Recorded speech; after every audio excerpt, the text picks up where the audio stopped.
Então, pessoal, desde já bom dia, né? Bom dia, caso a quem está online no momento, só Viviane. Bom dia também para os demais que forem assistir depois essa gravação de aula, tá? Então, hoje, como programado e também orientado pelo professor Evandro, né? Vocês viram que essa semana, segunda e terça, são as revisões. Eu tinha prometido colocar mais um conteúdo, porém, se eu tivesse colocado mais um conteúdo, a prova de vocês se tornaria um pouco mais complexa. Como assim, Kleber? Nós só vimos dois pontos até agora de estudo. Então, uma das coisas que é boa na musculação é porque com um conteúdo só você já consegue fazer muita coisa. E com dois, aí você tem mais possibilidades, né? Então, nós estudamos até agora histórico e os princípios do treinamento de força. E só com esses dois pontos eu consegui fazer 10 questões de boa, tá? Diga-se de passagem, estão muito boas as questões dentro do nosso conteúdo, de tudo que a gente viu e discutiu. Eu sempre falo para vocês, eu não cobro só o que está no slide, eu cobro também aquilo que eu comento nas nossas aulas, ok? Então, revisem as duas aulas, revisem essa aula, tá? Como ficou só 3 aulas para poder ficar para vocês revisarem, fica mais fácil, tá? E a partir daí, depois da nossa V1, nós vamos dar continuidade agora num conteúdo mais aprofundado. Falei desde o início da disciplina que inicialmente, né, essa primeira parte, geralmente todas as disciplinas elas são um pouco mais chatas, por assim dizer, porque a gente vai ver conteúdo, vai ver histórico, conceito e tal, e geralmente às vezes não é tão interessante essa parte de conteúdo. Mas quando a gente vai para dentro do treino de força, dos princípios, variáveis, prescrição, deixa eu ver o que mais aqui, elaboração, aplica a fisiologia do exercício, aplica a cinesiologia, aí nós temos uma intensidade maior do nosso conteúdo, tá bom? Então, eu vou estar revisando esses dois conteúdos. Diga-se de passagem, por favor, não se esqueçam de fazer o nosso teste de musculação. Esse teste de musculação é um teste dissertativo, tá? Onde eu faço apenas aí uma pergunta que vocês têm que elaborar um pequeno texto, tá? Para poder responder. Coisa simples, prática, objetiva, tá? Porque nós não excedemos, não adiantamos muito em conteúdo para poder complementar essa nota, tá? Esse teste está disponível aí até quinta-feira, ok? Então eu coloquei desde o dia 22. Alguns outros alunos de outras disciplinas me relataram que não estavam tendo teste e eu tinha liberado dia 21, né? Só que não apareceu. Vocês eu não olhei, né? Tipo, ninguém me falou se teve algum problema ou não com os testes, né? Mas ele vai estar disponível aí até quinta-feira, tá? Se possível, eu amplio até sexta-feira para não ter problema, porque pode ser que não esteja aparecendo para todos, tá bom? Bom dia. Então é assim, nós vamos estar fazendo a nossa revisão em cima desses dois conteúdos. Prestem atenção principalmente ao conteúdo dos princípios de treinamento de força. Por quê? Vocês vão perceber que cada um desses princípios eu consigo aplicar uma situação específica dentro da musculação, tá? E aí, é claro, eu quero que vocês analisem bem direitinho isso aí lá na nossa AV1, tá bom? Então prestem muita atenção. Por isso que o teste também de musculação é voltado a esse conteúdo dos princípios do treinamento de força, tá bom? Então é legal que vocês prestem atenção, que analisem direitinho, que compreendam. Pelo que eu soube, não vai ser prova. Parece que todas as turmas optaram por fazer prova online, né, remota. Então nós não vamos ter. Até então, onde eu tô sabendo. Se mudar, eu só sou por boatos, tá bom? Não soube nada oficial. Então, parece que todo mundo optou por prova remota. Não sei porquê, né? Mas aí então a gente possivelmente não vai ter a avaliação em sala de aula, possivelmente, tá? E aí depois é bem kkk mesmo, né, Maraísa? Porque fazer em casa é diferente de fazer na faculdade, né?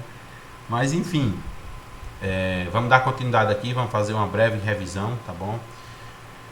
Duas situações que eu quero com vocês ao final, para quem está presente, né? Se é claro, se for possível, se vocês tiverem como, né? Primeiro ponto, dúvidas, se surgir alguma dúvida ao longo dessa revisão que eu vou fazer, anotem aí no caderno, no final eu esclareço. E em segundo, porque eu fico muito me perguntando e eu acho que eu não fiz em sala de aula, eu deveria ter feito. o que é que você espera aprender na musculação? Façam isso como se fosse uma tarefa de casa. No final da aula eu vou perguntar. E aí eu espero que se vocês não tenham alguma ideia, porque às vezes tem gente que gosta da musculação, aí pensa que vai para musculação para ver uma coisa, acaba vendo outra. Mas é claro, por isso que eu estou fazendo, para que a gente possa alinhar também ou colocar isso aí dentro dos nossos conteúdos para V2, tudo bem? Então, vamos lá. Sobre o nosso histórico, né, rapidamente, não vamos perder muito tempo com a parte do histórico, mas nós vimos aí, né, que o exercício físico, a atividade física, ela nos acompanha ao longo do tempo, ao longo do nosso processo evolutivo, bem como isso aí está estreitamente ligado ao treinamento de força, né? É claro, nós não temos uma data específica de onde o treinamento de força foi criado, com local, toda aquela parte arqueológica e histórica documentada, tá? Mas temos suposições, e uma delas, né, é sobre as escavações que aconteciam na cidade de Olímpia, na Grécia Antiga, onde lá, desde esse tempo, já mostrava que existiam as pedras com entalhes para as mãos. Muito parecido com quem? Com os halteres, tá? E aí dá-se uma ideia de que já eram os primeiros equipamentos de uma forma rústica que eram utilizados aí para fortalecer o corpo dos gregos, né, que participavam dos jogos, participavam das guerras na época, tá bom? E é claro, historiadores acabaram instituir a utilização dessas ferramentas em treinos com pesos, tá? Então é um princípio de treinamento de força. Força tem muita ligação com peso. Peso significa carga, carga gera intensidade, intensidade gera resultados, tá bom? Então tá tudo estritamente ligado. A partir disso, nós também temos aí os jogos de arremesso de pedras através de gravuras que eram relatados, desenhados em paredes de capelas funerárias no Egito Antigo, tá? Então por isso que às vezes não tem um local específico, tem uma manifestação ou determinado autor cita uma situação que aconteceu em tal local, que aconteceu em outro, então a gente não tem uma data precisa, mas olha só, há 4.500 anos, né, os homens já levantavam peso como forma de exercício físico, de fortalecer. E é claro, nós falamos daquela situação clássica do Milão de Crotona, né, que ele era um discípulo do matemático Pitágoras, tá? Do matemático Pitágoras, entre 500 a 580 a.C. Ele foi 6 vezes vencedor dos Jogos Olímpicos da época, tá? É bom ressaltar isso aí. Ele é o considerado o pai do princípio da evolução progressiva da sobrecarga, tá? Da carga, então, que atinge a mesma questão do princípio, nós já falamos isso, então é bom lembrar, é bom realçar isso aqui, dentro do princípio da sobrecarga. Então, à medida que você vai evoluindo, você consegue aumentar a carga, o peso. Então, nesse princípio, o que é que acontecia com o Milo, né? O Milo de Crotona, ele treinava com um bezerro nas costas. Lembro-me que até um tempo teve um filme, tá? E nesse filme, se eu não me engano, não trazia pronto. É uma das versões dos filmes de Hércules, tá? Hércules teve várias versões ao longo do tempo. E uma delas conta a história do Milão de Crotona, só que sendo o Hércules, né? No caso, porque ele teoricamente era um filho bastardo de um deus, acabou sendo abandonado. E aí, para não ser morto, o treinador dele acabou levando ele para as montanhas. E lá ele resolveu fortalecer o seu corpo. Como é que fortaleceu o seu corpo? Está todo na situação do filme. Mas na própria mitologia, o Milão de Crotona, ele, à medida que ele ia crescendo, né, ele treinava com um bezerro nas costas para poder aumentar principalmente a força de membros inferiores. Então, quanto mais pesado o bezerro ficava, mais sua força aumentava. É o que a gente chama de princípio da sobrecarga, né? Você vai lá na academia, você faz supino reto, digamos aí, para quem não sabe, né, deitado no banco, subindo e descendo a barra, você faz o supino reto com 10 e 10, após 3, 4 semanas já acontece todos os processos de adaptações, tá bom? O que a gente chama de adaptação neuromuscular, entre neurônio e resposta muscular. A partir disso você já consegue elevar um pouco mais as cargas. Depois disso, à medida que você está treinando, sua fibra muscular vai ficando mais rígida, ganhando mais densidade, hipertrofiando, consequentemente aumentando o que a gente chama de secção transversa do músculo, tá bom? Então ela ganha volume. A partir disso, nós temos aí um dos princípios que a gente vai falar mais para frente, que é o da sobrecarga, que você acaba ganhando mais força, então você consegue pegar mais peso. É a mesma explicação dentro do princípio do Milon de Croton. Na medida que ele ia ficando, tanto ele ia crescendo e ficando mais velho, o Milon, o bezerro também ia crescendo e ficando mais gordo e pesado. Consequentemente, ele, em toda a vida que ele treinava, né, determinado tempo treinando, fazendo aí as caminhadas, os agachamentos, os movimentos, ele se adaptava, e quando ele se adaptava, o bezerro ganhava mais peso. E aí gerava mais sobrecarga e ele se adaptava. E esse princípio, toda a vida da sobrecarga e adaptação, ia fazendo com que ele ganhasse mais massa muscular, tá bom? Então os relatos mostram que Milon foi um dos primeiros a se preocupar com a suplementação alimentar, né? Comia por dia 9 kg de carne, uma ingestão bastante proteica, né? 9 kg de pão, muito carboidrato e 10 litros de vinho. Aqui, essa aplicação do vinho eu já não sei explicar para vocês, tá bom? Mas dentro aí da nutrição vocês vão poder ver mais pra frente. E o nome da cidade de Milão é em sua homenagem, tá bom? Diz a lenda que ele morreu devorado por lobos, pois ficou preso em uma árvore após dar um golpe. O golpe foi tão forte, o braço dele perpassou a árvore, porém ele não conseguiu retirar o braço, e acabou ficando preso e os lobos devoraram ele, tá bom? A partir disso, surgiram os primeiros Jogos Olímpicos da Era Moderna, que foi em 1896, né? Contou com 14 países, 241 atletas, duração de 10 dias. Foi marcado por precária organização, infraestrutura, qualidade técnica, respeito às regras e não admissão de mulheres nas provas, tá? E dentre, como a gente vai falar de treinamento de força, uma das variáveis também, uma das formas de treinamento de força seria os movimentos de levantamento, tá?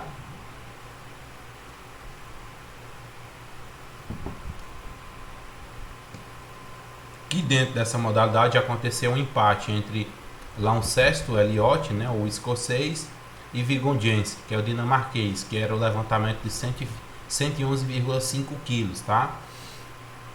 É claro, em uma tentativa de desempate acabou dando a vitória a Elliot, né, que no levantamento com o braço só mobilizou mais sobrecarga que o adversário, tá? Então ele conseguiu levantar mais peso que o adversário dele. A partir disso começou a surgir aí os primeiros indícios do culturismo, né? O que a gente vai conhecer hoje em dia como fisiculturismo, beleza? Então, a partir do século XIX, o culturismo estava confinado principalmente às companhias circenses, né? O circo, tá? Apresentavam-se os homens mais fortes do mundo, nomes expressivos daquela época: Louis Attila, Shedon e o Samson, tá bom? Attila, em 87, durante o jubileu da Rainha Vitória, recebeu do príncipe galês uma pequena estátua com a figura de Hércules, cravejada com 36 diamantes, né? Após isso, Attila fundou seu ginásio em Bruxelas, onde recebia alunos da Universidade de Leiden, né? Gerando grandes nomes como Eugen Shedon, tá? E quem é esse Eugen Shedon, né? Eugen Shedon é um bodybuilder, tá? Ele iniciou a primeira revista em 1898, que era Shedon Magazine. Publicou vários livros, inclusive uma obra que deu nome ao desporto, Bodybuilding and Man in the Marketing, né? O marketing aí, o homem do marketing do bodybuilder. Inventou aparelhos, criou cursos de ginástica, foi um dos primeiros defensores do ensino da educação física em colégios e escolas, desenvolveu exercícios para reduzir as dores do parto. Pediu empresários que deixassem que os assalariados fizessem um pouco de ginástica por dia, que a gente falou aquela questão da ginástica laboral. Foi talvez, né, como não tem nada datado, relatado, o primeiro personal trainer da história. Ele era professor particular dos reis Eduardo VII e George V da Inglaterra. Eugen Shedon foi intitulado pelo rei George I, né, da Inglaterra, como professor da ciência da cultura física de Sua Majestade, imortalizado pela imagem do troféu do Mr. Olympia, tá? Maior evento do mundo de musculação. E aí, após isso, o culturismo teve sua evolução, falando um pouco mais recente, na década de 40, né?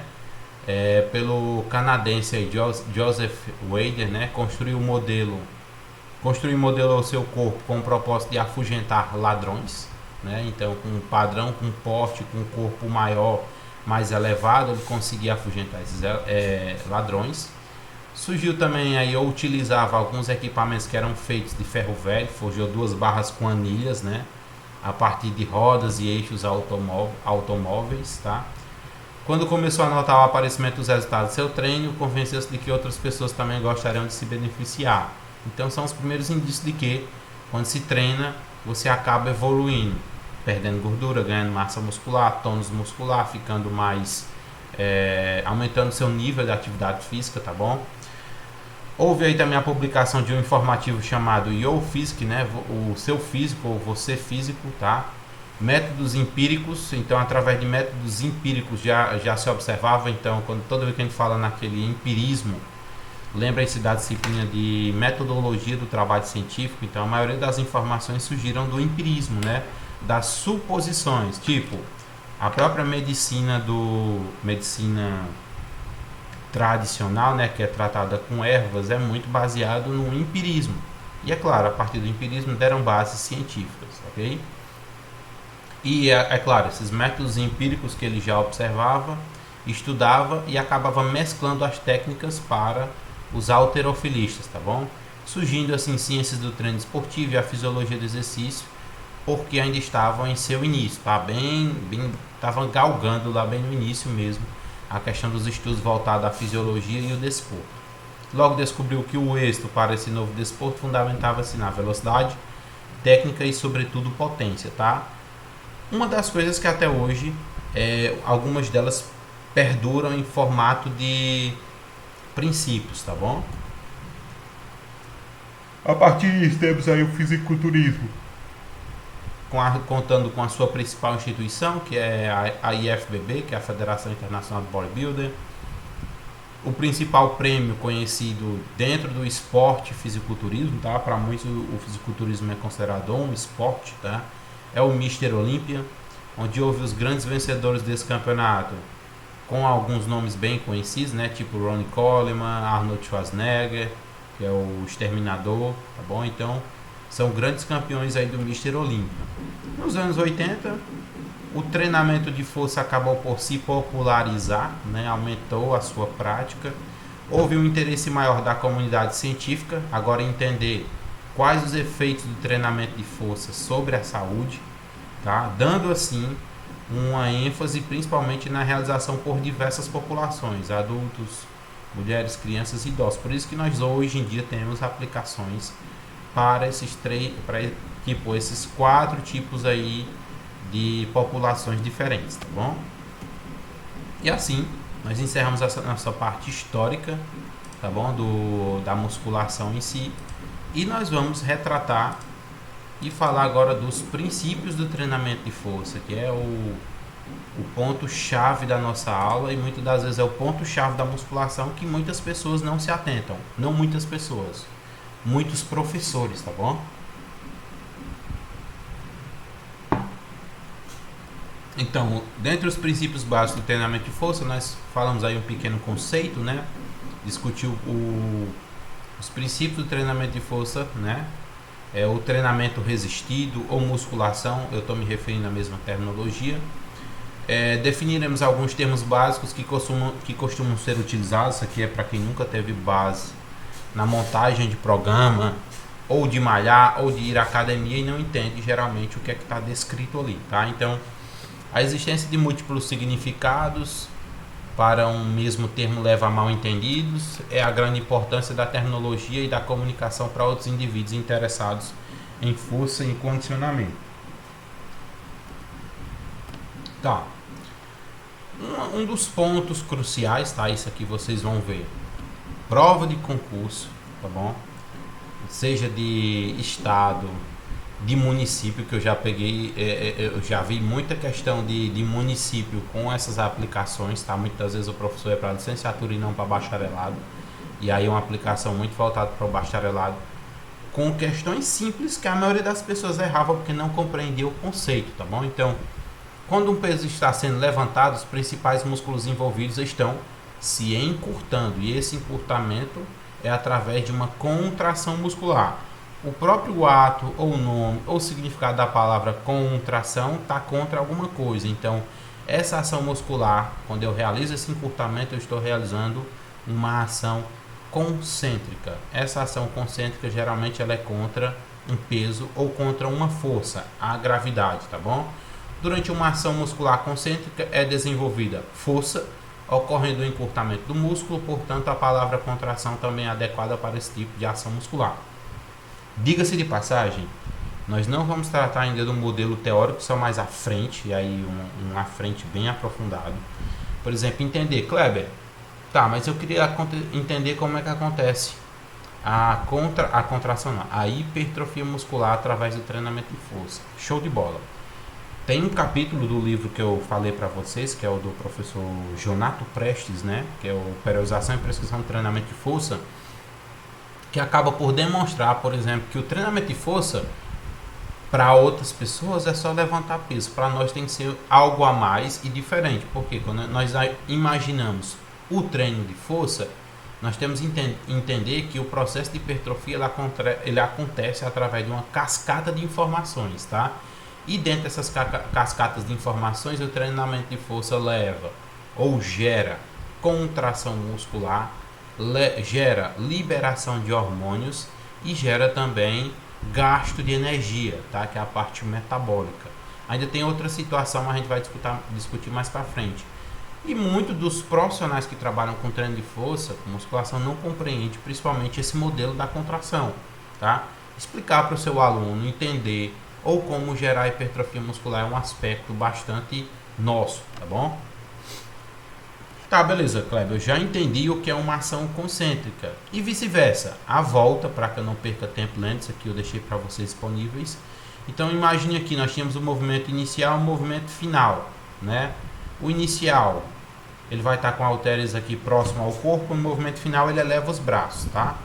Após isso, quando ele eleva os braços, esse primeiro movimento foi uma ação concêntrica. O retorno dessa ação é chamado de ação muscular excêntrica, que é quando, em vez de acontecer um encurtamento, vai acontecer um alongamento da minha musculatura. Isso aqui pode acontecer em qualquer exercício. Em todos os exercícios que a gente fizer, sempre a gente vai ter uma fase concêntrica e uma fase excêntrica, tá bom? Do movimento. E é claro, e quando eu tenho aí uma ação muscular isométrica, né? Você acaba colocando sua musculatura sobre um estado de tensão onde não ocorre movimento, tá? É o exemplo aqui que nós temos da cadeira extensora. Nós temos aqui um movimento inicial e movimento final. Quando ele chega no movimento final, é o que a galera faz, aquela parada. Fez a extensão de joelhos, conta 5, 7 segundos, tá? E aí ele acaba fazendo um treino, onde ele faz um treino dinâmico, com ação concêntrica e excêntrica, bem como com um trabalho de isometria, tá? Isso daqui, para muitos que não conhecem e não entendem, é um princípio do treinamento de força e é uma forma de periodizar e prescrever o treinamento. Por quê? Se eu faço só ação concêntrica e excêntrica, eu vou ter um tipo de estímulo. Se eu faço uma ação concêntrica e excêntrica em um tempo, tipo 3 segundos, 4 segundos de subida e descida, eu vou ter outra reação no meu treino. E se eu faço combinado uma ação concêntrica e excêntrica com uma parada isométrica, eu vou ter outro tipo de ação também. Beleza? Então prestem muita atenção nisso aqui, porque a prescrição do treinamento de força, tem professor que não sabe prescrever, porque não domina primeiro os princípios, nem segundo as variáveis. Então, não vamos dizer que também é uma coisa simples, tá? Não vamos também facilitar demais, porque nossa área ela é bastante complexa, tá? E aí, é claro, não é uma coisa simples demais, mas também não é complexa demais. Eu só tenho que saber periodizar. Quando é que eu vou usar um movimento concêntrico, excêntrico? Quando é que eu vou usar isometria? Quando é que eu vou utilizar momentos de lentidão, do exercício mais lento, do exercício mais rápido, do exercício parcial, que não é amplitude completa, tá? Então, isso aqui são coisas que a gente vai discutir e muito ao longo da nossa disciplina, tá? Nós ainda estamos bem inicial no nosso conteúdo, mas para a V2 a gente vai conseguir se aprofundar bastante, tá? Porque a gente vai ter mais tempo. Então tá, além disso, né, uma repetição de um exercício, nós vamos falar aqui agora de um conceito de repetição, né? Então, repetição é um movimento completo de um exercício. Isso aqui pode variar de acordo com o exercício. Nós temos dois exemplos clássicos. Vocês podem ver um movimento à esquerda e um movimento à direita. O movimento à esquerda é uma flexão de cotovelo, tá? Se eu estou com o braço estendido e aí eu subo e retorno, só para poder pegar de novo aqui, realizo a ação concêntrica e excêntrica, eu realizei uma repetição, tá? E aí, é claro, vamos usar aqui o exemplo do CrossFit. Tem esse movimento aí que eles estão fazendo, que é o levantamento, né? O levantamento de peso. Então é uma combinação de ações que vai resultar em uma repetição. Faz a puxada, encaixa, estende, retorna, desceu. Só isso é uma repetição, tá? Então pode ter um nível de complexidade um pouco maior em detrimento do movimento ou da modalidade específica. A partir disso, série. Eu controlo o exercício, uma periodização na musculação, tá? É claro, nós não chegamos nesse ponto ainda de discutir, ok? Mas, tipo, o músculo não sabe contar. O músculo não conta. Quem conta é aqui, tá? Então, mas para padronizar, facilitar, periodizar e prescrever o treinamento, nós utilizamos os sistemas de série e repetições. Nós já vimos que repetições é o número de vezes que eu vou executar aquele movimento. E a série é o grupo de repetições, tá? Então, digamos aqui, se eu tenho a repetição que é 15, eu faço 3 séries de 15. Então, eu vou ter aí um volume final de 45 repetições para aquele músculo naquele exercício, tá bom? Então, série é diferente de repetição, para quem não tem nenhuma afinidade com a musculação. Série é o grupo, repetição é a unidade. Quantas unidades, quantas vezes, quantos movimentos eu vou executar dentro daquele grupo, de séries, tá ok? Sim, geralmente o que é utilizado nas bibliografias, nos estudos, nas recomendações, são repetições de 1 a 15. Quer dizer que não pode ser inferior, Kleber? Pode ser que de 1 a 15, qualquer movimento. Muito tempo se discutia, de 0 a 6 é força, de 6 a 12 é hipertrofia e de 12 acima é definição muscular. Isso aí já caiu por tempo e a gente vai discutir bem mais à frente também, tá? Kleber, Oi. nessa questão das repetições, Pronto. na questão das repetições, o tempo de descanso ele é padronizado entre as repetições ou a gente tem como calcular um tempo de descanso para cada aluno? Depende. Bota isso aí dentro da musculação. Depende. Se o treino é intenso demais, se o treino é intenso demais, imagina aqui comigo, tá? Uma situação, gostei demais, que é bom pra gente discutir isso aqui. Imagina, se o teu treino ele é muito intenso, o que é que eu quero dizer intenso? Com carga, com repetição, com séries, com alto volume, tá? Aí tu faz o que? Intervalos de descanso, 30 segundos entre as séries. Me diga aí, você vai conseguir fazer um volume grande de exercícios? Você não vai conseguir recuperar. Muito provavelmente, às vezes, na segunda série de exercício, que é no segundo exercício, tá? Tipo, eu fiz supino, minhas 3 séries, intenso. Quando eu for para outro movimento aí de peitoral, minha musculatura já vai estar falhando. Então, tudo depende. Por exemplo, quando é que eu vou utilizar um tempo de descanso maior? Quando é que eu vou utilizar um tempo de descanso menor? Quando é que eu vou utilizar um tempo de descanso intermediário? Simples. Tudo depende da intensidade do seu treino. Um exemplo bem clássico. Se eu estou treinando aí para força, né? Geralmente aí vai girar com repetições entre 6 e 8, tá? Lembra, o músculo não conta, mas a cabeça conta através de quê? De carga. Então, digamos aí, eu vou fazer um trabalho com 6 a 8 repetições, treinamento de força. Então, eu tenho que colocar uma carga em que eu só consiga fazer no máximo 8.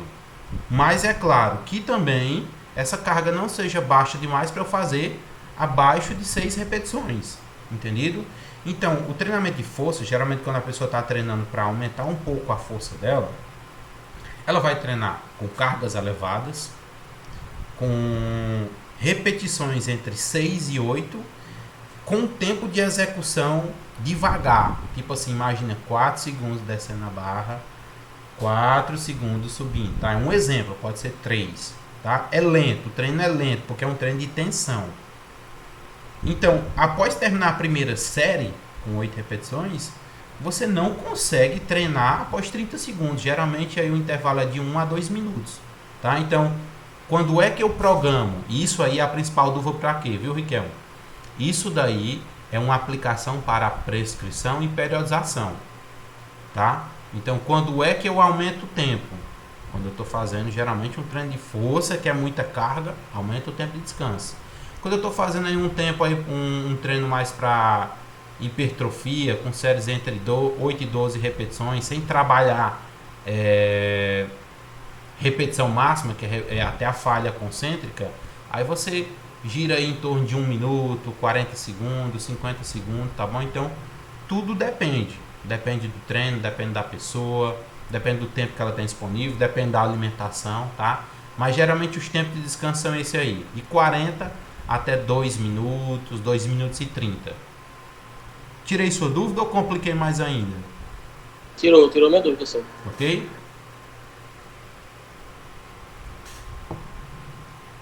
Tá, dando continuidade. Falando aqui agora, nós paramos, pronto. Série, repetição, tempo de descanso. Como assim, Maraísa? Tu achava que era bem menos tempo? É até bom, porque a gente explica aqui, né, também. Que era menos do que 2 minutos, 3 minutos.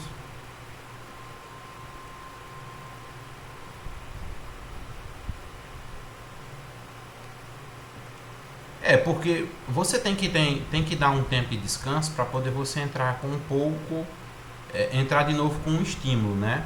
Então, por exemplo, se você está fazendo um treinamento de força é peso, é trabalho com carga, é muita tensão, é aquele movimento lento, né? Que você tem que fazer com uma amplitude legal. É claro, não amplitude exacerbada demais, que você está treinando força, tá?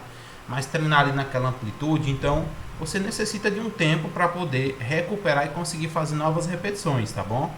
Até porque você está utilizando aí muita fonte de energia. E aí, é claro, você vai dando esse descanso adequado entre as séries, tá bom? Você consegue fazer novas repetições, tá bom?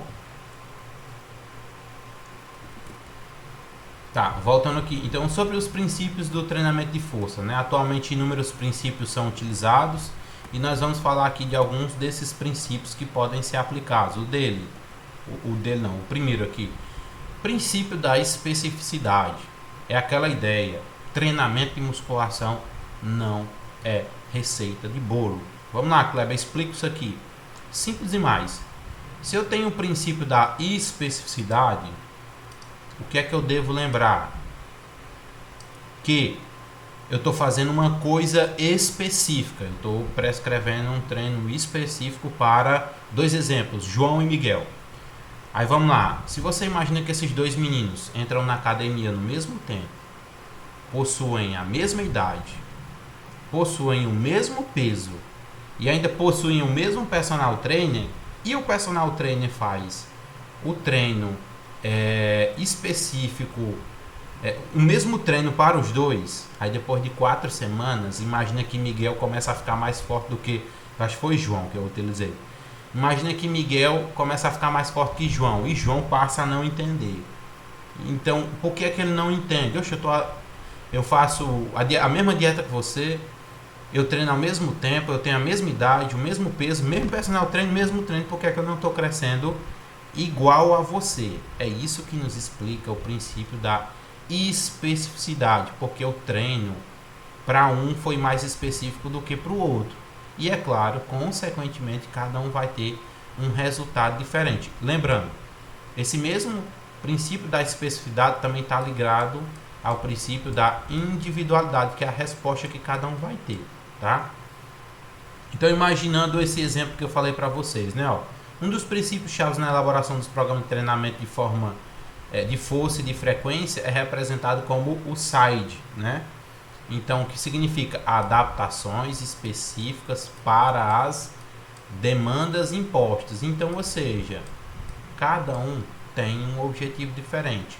Cada treino deve ser montado para um objetivo diferente. Por isso que a gente discute muito isso na musculação, que o treinamento que você faz, a prescrição, aquela prescrição daquele mês, daquele microciclo, mesociclo ou macrociclo, ela não pode ser aplicada para outra pessoa e esperar que essa mesma pessoa tenha os mesmos resultados que aquele primeiro indivíduo.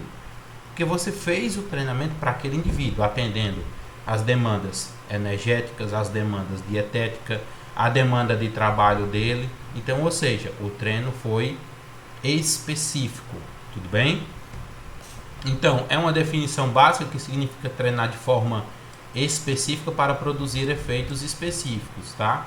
E é claro, como eu disse, está ligado ao princípio da individualidade biológica, mas esse exemplo que eu falei para vocês, vocês podem até utilizar mais para a individualidade biológica, que é a resposta que cada um vai ter com o mesmo treinamento. Porém, na especificidade, por exemplo, determinados momentos da musculação. Tem momento que você vai treinar para ganhar força, tem momento que você vai treinar para poder ganhar hipertrofia, tá? Hipertrofiar a musculatura, tá bom? Tem momentos que você vai treinar de forma mais intensa, se preocupando em um gasto maior de energia, um gasto maior calórico, porque a sua redução é de peso, tá? Então, redução no caso é de massa gorda, ok? Então é claro, isso é o que nos explica aí o princípio da especificidade. O treino deve ser adequado ao objetivo, seja ele estabelecido pela avaliação física, seja o objetivo estabelecido por quem? Pelo avaliado, pelo cliente, tá? Então, treino de força, hipertrofia, perca de peso, o treino deve ser específico, tudo bem? Beleza, após isso nós temos o princípio que a gente chama de princípio da sobrecarga, que já adiantamos quando eu falo da parte histórica de quem? Do Milon de Crotona, né? Deixa eu ver aqui, então. É um aumento contínuo da intensidade da sessão de treino, conforme o músculo se acostuma com o nível de intensidade atual, eu vou sentir a necessidade de dar um novo estímulo. É o exemplo que eu falei do supino reto. Se hoje eu estou treinando com supino reto, 10 kg de cada lado, daqui a 3 semanas eu já tenho que fazer o quê? Mudar a minha carga. Porque dentro do princípio da sobrecarga, eu vou me adaptar a esse peso e eu vou necessitar de mais um estímulo, tá bom? Por isso, lembram lá que eu falei anteriormente em nossas aulas sobre a questão do 1RM, uma repetição máxima? Antigamente fazia esse teste para fazer o que, Kleber? Prescrever cargas de treino. Até que depois esse teste 1RM deixou de ser utilizado. Principalmente porque, Kleber? Pelo princípio da sobrecarga progressiva. Porque se eu estipular, tu vai trabalhar, quando eu calculei ter um RM, eu achei um peso de 40, 50 quilos, mas trabalha na 70 a 80% de um RM, tu vai pegar 20 e 20. A primeira semana o cara morrendo, na segunda já mais ou menos, na terceira ele já quer colocar mais carga. Por quê? Prescrever pelo princípio do 1RM não dá certo, porque a cada momento tem dia que ele vai estar mais forte, tem dia que ele vai estar mais fraco, tá? E é claro, com o princípio da evolução, com essa perspectiva da evolução, 3, 4, 5, 8, 10, 12 semanas, ele vai ter que aumentar a carga, ele vai ter que aumentar a força, tá bom? Então, isso pode ser feito, né, aumentando o peso, levantando o número de o peso levantado, né, aumentando o número de repetições, o número total de séries, tá? Então, isso aqui tudo é o princípio da sobrecarga, que quando eu decidi que meu aluno já está se acostumando, eu tenho que mexer com o peso, com o número de séries, com o número de repetições, tá bom? Pessoal, só um segundo, me desculpem aí, tá bom? Só um segundo enquanto aqui eu atendo essa campanha, é rápido, viu? Vai lá. Ludmila!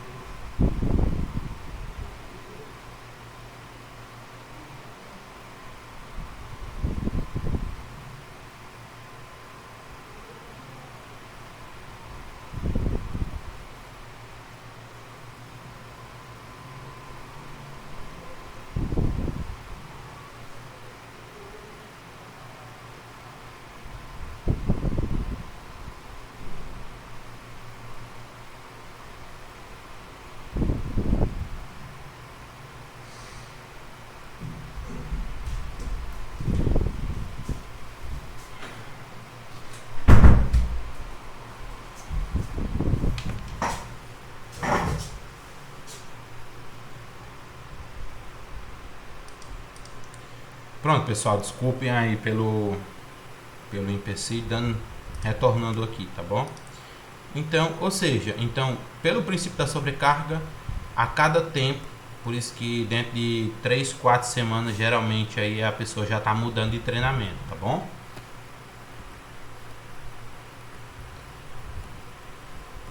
Beleza, Kleber. Agora que sim, nós temos a resposta, né? Aquele exemplo que eu falei para vocês, que é o princípio da individualidade. Se você obedece o princípio da especificidade, você montou um treino específico para determinado indivíduo. Se você pega esse mesmo treino e passa para outro indivíduo, que não possui as mesmas características, e ainda que possua, biologicamente cada um é diferente, ele vai ter uma resposta diferente a esse treinamento, tá?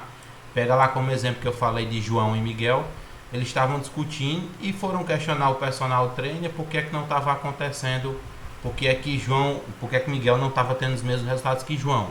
Simplesmente pelo princípio da individualidade. Cada um vai responder de forma diferente a um estímulo, tá bom?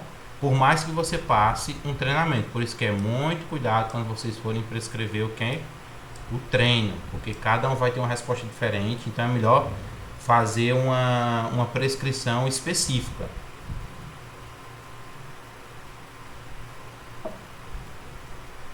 Ok? Depois nós temos o princípio da variabilidade, tá? É o simples fato de que não importa o quão efetivo seja um programa de treino, ele o será apenas por um curto período de tempo. Então, não adianta também você estender um treinamento por 8 semanas, o mesmo treino, com a mesma carga, com o mesmo número de repetições, com o mesmo tempo de descanso, com os mesmos exercícios, porque o princípio da variabilidade ressalta, nos mostra que esse simples fato aí vai acabar que ele vai, em determinado tempo, ele vai atingir adaptações específicas. E aí é claro o que é que eu tenho que fazer? Modular. Se eu não modular, se eu não mexer com série, com repetição, com tempo de descanso, com carga e com os exercícios, ele vai ficar estagnado, ele atinge o que a gente chama de platô, tá? Esse platô é quando ele chega e para. Se o professor não sabe lidar com esses princípios, tá? Com esses mecanismos, consequentemente teu aluno vai ter resultado, depois ele para. E depois dali, eu tenho que dar novos estímulos, tá bom? É claro, só ressaltando aqui, essa é a base para quem? Para fazer o que a gente chama de periodização, sendo a razão pela qual os ciclos de treino devem ser utilizados. Que ciclos são esses, Kleber? Nós já falamos aqui várias vezes, como eu disse, às vezes eu cobro também na prova que eu sabe, que é o que é um microciclo de treino, tá? O que é um mesociclo e o que é um macrociclo. Então o micro pode se resumir a 2, 3 semanas, tá? 2 a 3 semanas, depende muito da literatura. O meso pode se resultar aí a um período de 4 até 6 semanas, tá?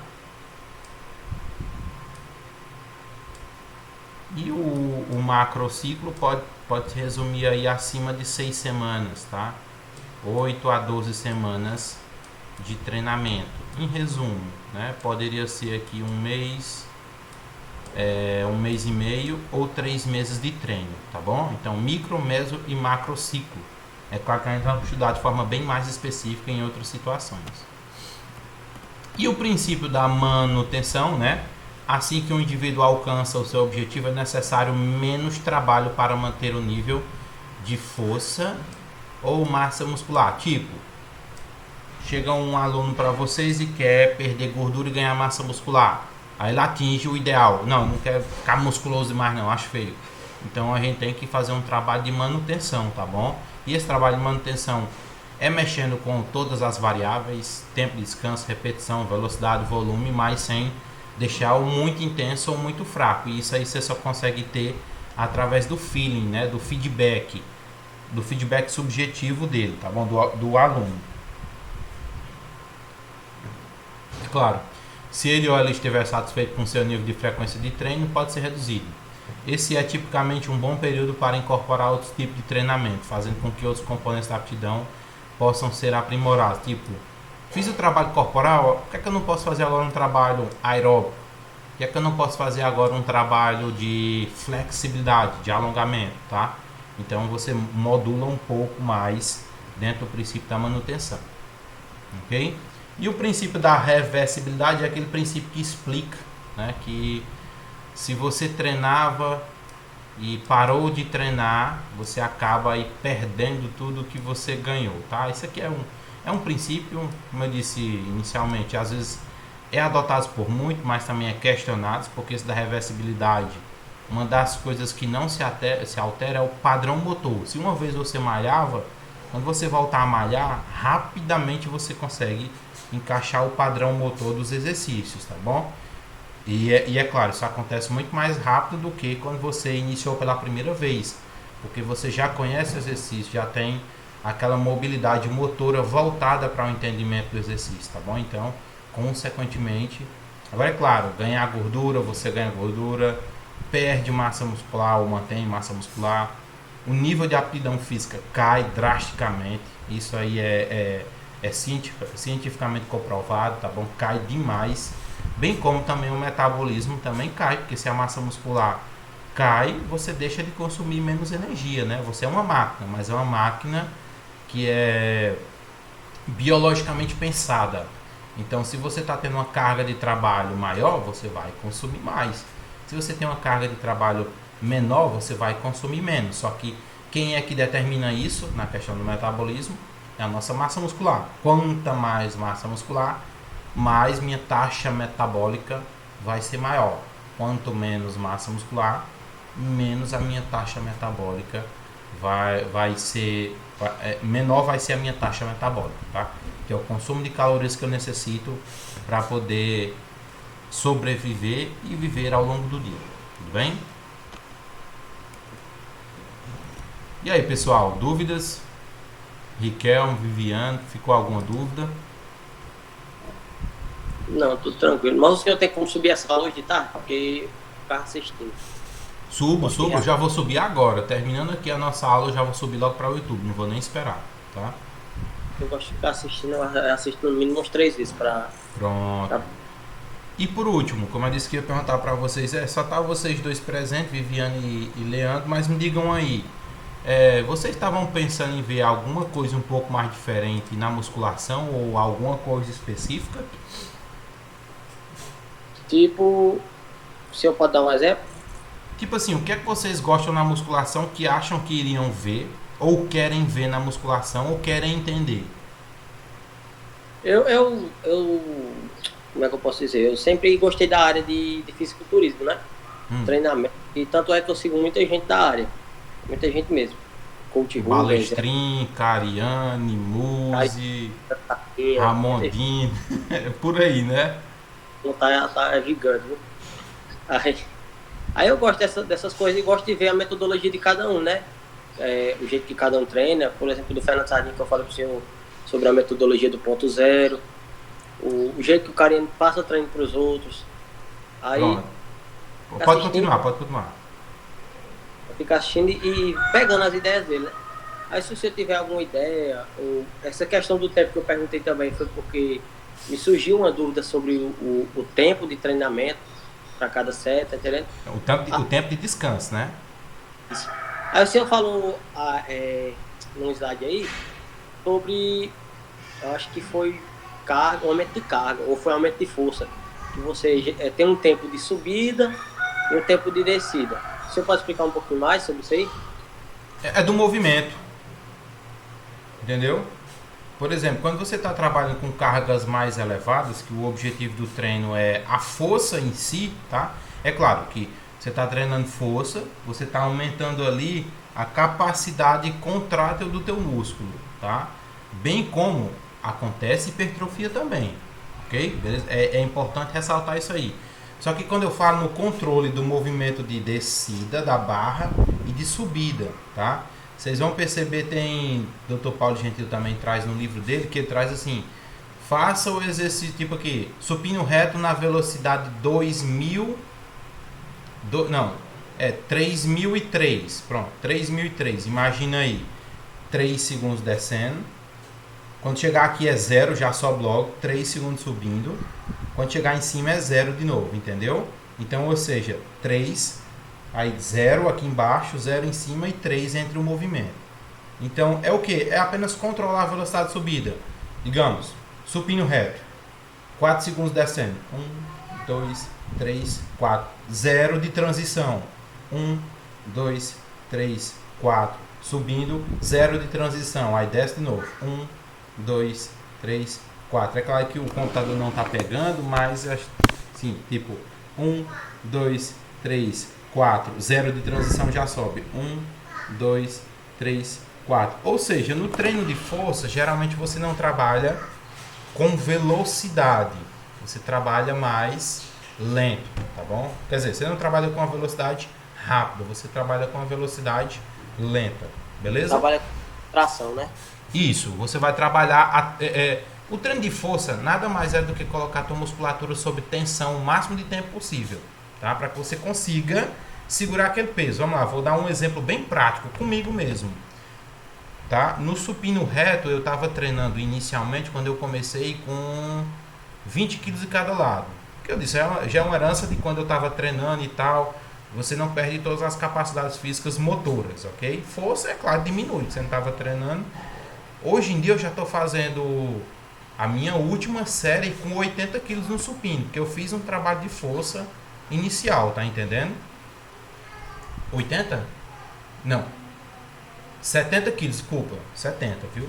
Não botar 80 quilos não, que tem gente que não pega 80 quilos no supino. Então, 70 quilos já dá pra fazer. 60, de boa.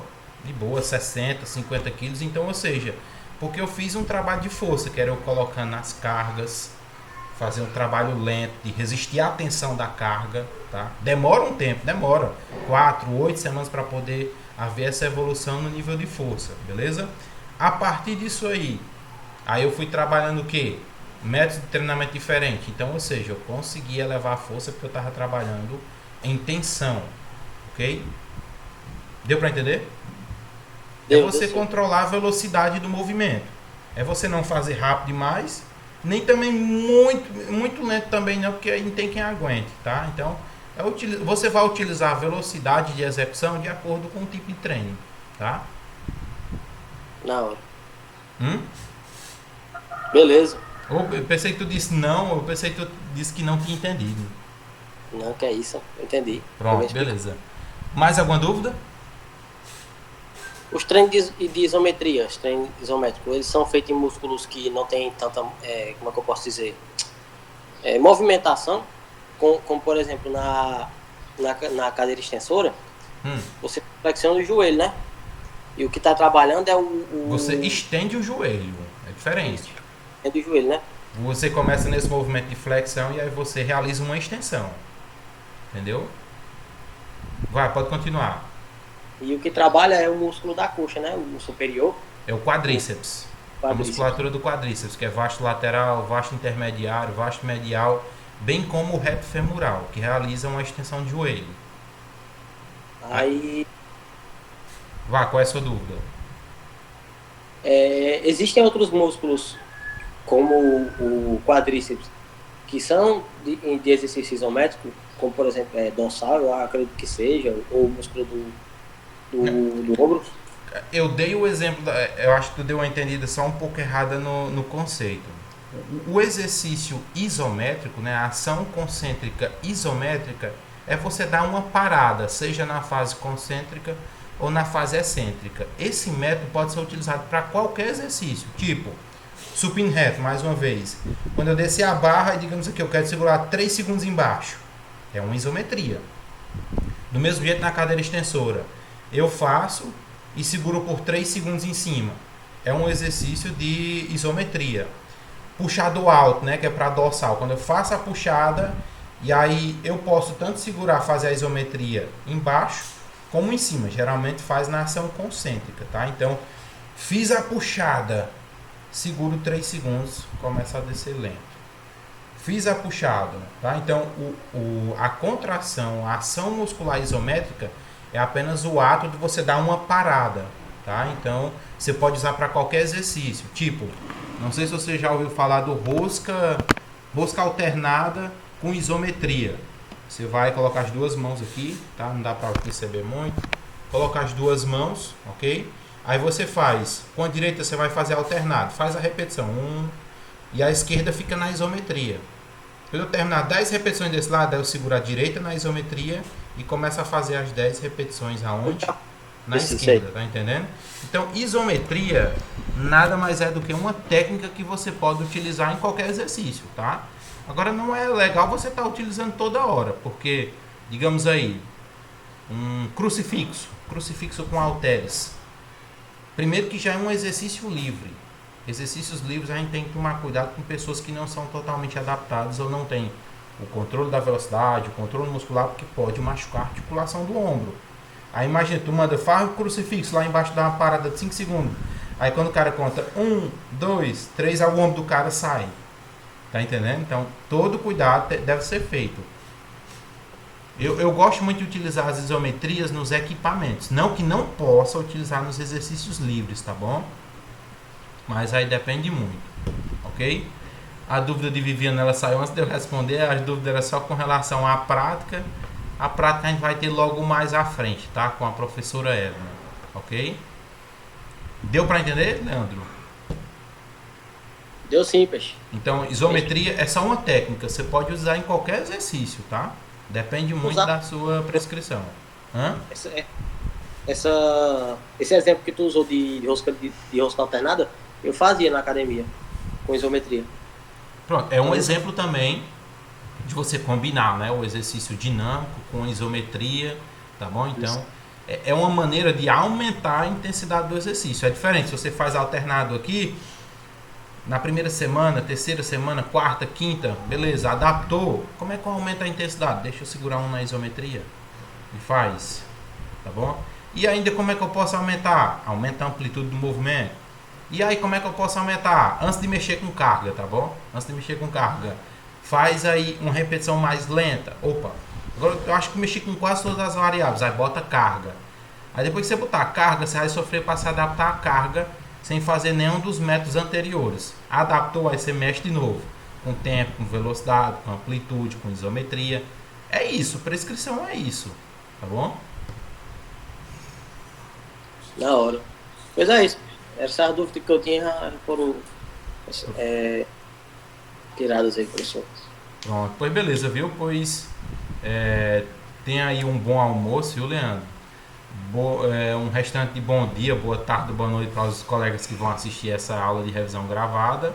E até semana que vem para nossa avaliação, tá bom? Não se esqueçam de fazer o teste que está disponível até quinta-feira, tá bom? Até quinta-feira. Eu vou estar verificando se está tudo ok no sistema de vocês que ninguém falou. Mas o teste vai ficar disponível até quinta-feira, beleza? Vai subir agora, né? O teste porque eu não vi ele lá não. Não tá lá não? Eu não vi não. Deixa eu olhar aqui bem rapidinho.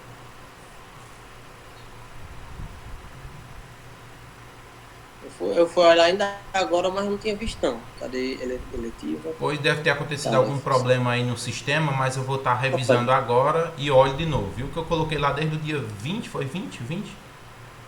Não. Não, tá aqui não. Entrega, não, tá aqui. Tá aparecendo no dia não. Deixa eu ver. Tá não. Mas eu vou verificar agora, tá? Eu vou verificar agora e já dou o retorno. Não vou dar nem retorno não, vocês vão perceber que eu vou botar o negocinho para reativar a chegada, tá bom?